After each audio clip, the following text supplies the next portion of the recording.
Salah satu kesalahan umum yang sering saya temui dalam proses menulis biografi dan autobiografi, ini banyak saya kritik, ini banyak saya sampaikan di kelas menulis yang saya bimbing, adalah bahwa seringkali ketika menulis autobiografi, menulis biografi, pola pikir atau cara memandangnya itu sudah langsung linear, bahwa kejadian itu harus dari lahir dulu, terus masa kanak-kanak, dewasa, remaja, dewasa, pencapaian karir dan lain sebagainya. Jadi dia seperti anak tangga tuh, 1 2 3 4 5. Nah, ini tidak salah. Memang ada struktur biografi yang namanya struktur biografi linear seperti ini. Itu menceritakan autobiografi atau biografi secara kronologis. Tapi teman-teman semua, cara menulis biografi itu tidak terbatas di situ saja.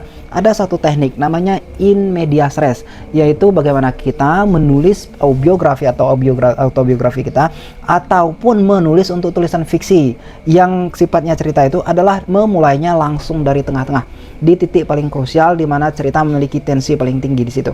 Nah, kemudian barulah dari titik tengah ini dimundurkan lagi melalui flashback dan lain sebagainya sampai pada posisi mengalir lagi seperti biasanya sampai dengan ending. Nah, artinya teman-teman semua, saya ingin sampaikan bahwa ketika Anda menulis autobiografi Anda, bebaskan pikiran Anda untuk berpikir harus kronologis. Artinya ada banyak struktur yang bisa digunakan untuk menulis biografi.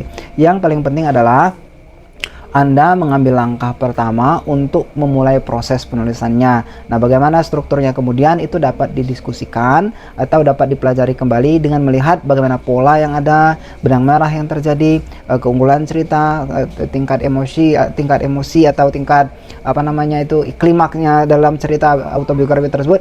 Nanti dari semua elemen-elemen ini dapat kita tentukan bagaimana teknik yang paling tepat atau struktur yang paling tepat untuk menulis biografi Anda. Apakah kita menggunakan linear, apakah misalnya menggunakan in medias res, atau menggunakan metode flashback, ataupun menggunakan metode tematik dan lain sebagainya.